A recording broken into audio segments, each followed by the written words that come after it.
Halo semua, perkenalkan aku Putri Rania Fidarjanti. Aku salah satu mahasiswi hukum di Universitas Brawijaya.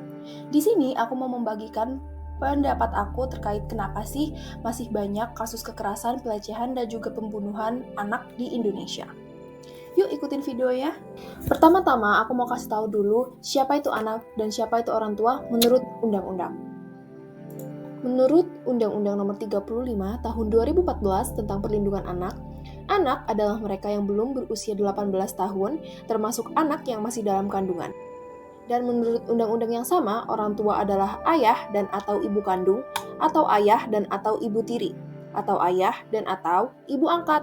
Undang-Undang Nomor 35 Tahun 2014 tentang Perlindungan Anak juga menyebutkan pada pasal 26 ayat 1 bahwa orang tua wajib dan bertanggung jawab untuk A. Mengasuh, memelihara, mendidik, dan melindungi anak. B.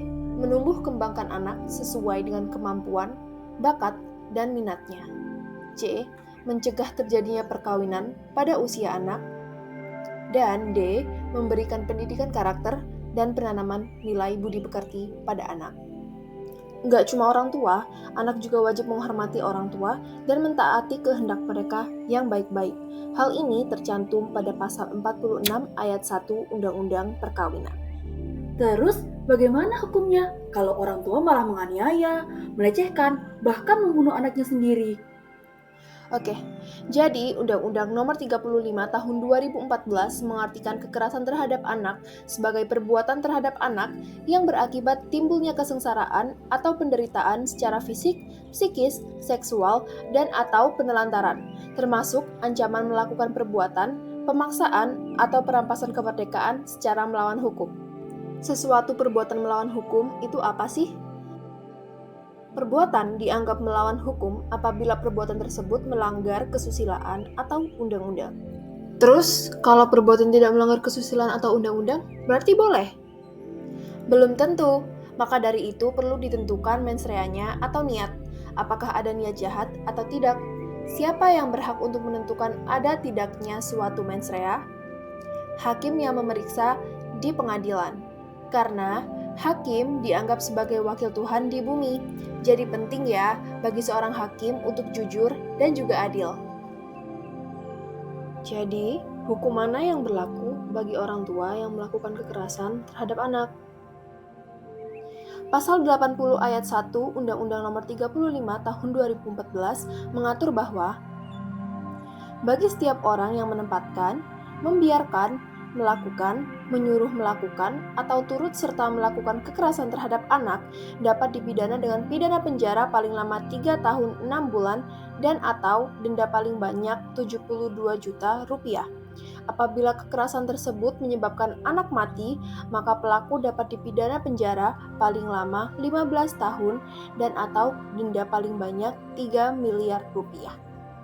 Bagi pelaku perkosaan atau pelecehan dapat merujuk pada pasal 81 Undang-Undang Nomor 35 Tahun 2014 yang mana apabila pelaku adalah orang tua, pengasuh anak, pendidik atau tenaga kependidikan, maka pelaku dapat dijatuhi pidana penjara paling lama 20 tahun dan denda paling banyak 150 miliar rupiah.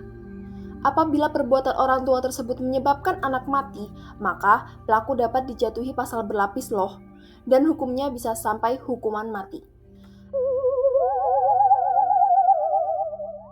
Tapi tidak terbatas hanya pada orang tua saja, siapapun yang melakukan kekerasan terhadap anak dalam bentuk apapun dapat dijatuhi hukuman yang sama, bahkan lebih. Dan gak cuma kasus kekerasan aja loh yang bisa dijatuhi pidana.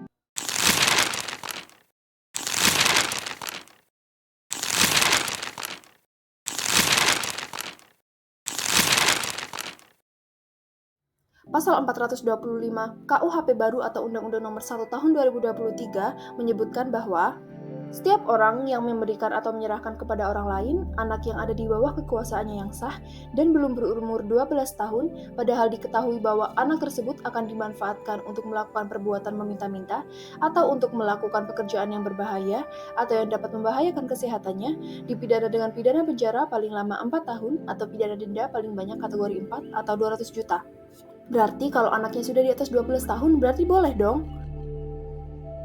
Tentu tidak. Kembali pada Undang-Undang Nomor 35 Tahun 2014 tentang Perlindungan Anak, pada pasal 88 diatur bahwa setiap orang yang menempatkan, membiarkan, melakukan, menyuruh melakukan, atau turut serta melakukan eksploitasi secara ekonomi dan atau seksual terhadap anak dipidana penjara paling lama 10 tahun dan atau denda paling banyak 200 juta rupiah. Eksploitasi secara ekonomi dan seksual itu seperti apa sih? Dieksploitasi secara ekonomi adalah suatu tindakan dengan atau tanpa persetujuan anak yang menjadi korban pelacuran, kerja, atau pelayanan paksa, perbudakan, atau praktik serupa perbudakan, penindasan, pemerasan, pemanfaatan fisik, seksual, organ reproduksi atau secara melawan hukum memindahkan atau mentransplantasikan organ dan atau jaringan tubuh atau memanfaatkan tenaga, kemampuan anak oleh pihak lain untuk mendapatkan keuntungan material. Sedangkan dieksploitasi secara seksual adalah segala bentuk memanfaatkan organ tubuh seksual atau organ tubuh lain dari anak untuk mendapatkan keuntungan, termasuk tapi tidak terbatas pada semua kegiatan pelacuran dan pencabulan. Lalu, kenapa sih masih banyak sekali orang tua di Indonesia yang melakukan kekerasan atau eksploitasi terhadap anaknya sendiri? Yang pertama, kondisi psikis dan ekonomi yang tidak siap. Masyarakat Indonesia masih banyak yang berpegang teguh pada prinsip banyak anak, banyak rezeki. Seringkali prinsip ini tidak dijalani bersamaan dengan kemampuan dan kesiapan, di mana mental yang tidak siap untuk merawat dan membesarkan anak. Ditambah lagi keadaan ekonomi yang tidak stabil. Pekerjaan masih belum mampu untuk membiayai anak, namun tetap memaksakan keadaan. Yang kedua, memaksakan harapannya terhadap anak. Kebanyakan orang tua di Indonesia masih suka memaksakan kehendaknya terhadap anak. Padahal sudah dijelaskan di Undang-Undang Perlindungan Anak bahwa orang tua harus menuntun dan mendidik anak sesuai minatnya. Namun, orang tua malah memaksakan cita-citanya yang tidak terwujud kepada anak.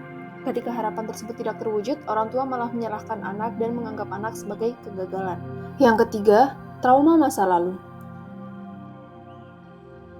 Beberapa orang tua di Indonesia yang mungkin mengalami kekerasan atau pelecehan di masa lalunya, kemungkinan akan melakukan hal yang sama kepada anaknya. Hal ini disebut sebagai projecting atau memproyeksikan hal yang tidak disukai pada diri sendiri kepada orang lain.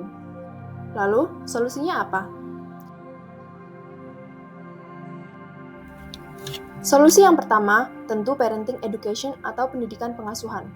Parenting education ini penting sebelum para calon orang tua merencanakan untuk mempunyai anak. Tapi, tentu tidak semua punya akses atau privilege untuk memperoleh PI kan? Nah, disitulah peran pemerintah dibantu dengan peran serta masyarakat yaitu memberi kemudahan dan akses atas parenting education. Contohnya, dengan menjadikan PI sebagai syarat sebelum mengajukan izin menikah.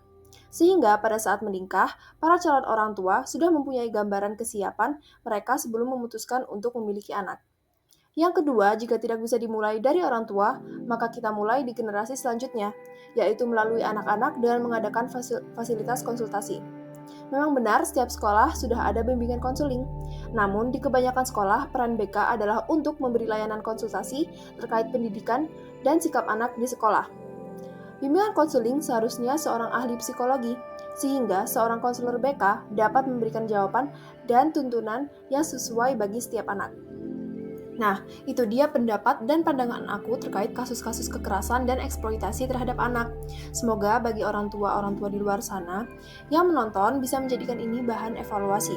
Dan bagi kalian, para calon orang tua, bisa mempersiapkan diri untuk masa yang akan datang. Aku harap video ini bermanfaat bagi kalian semua ya.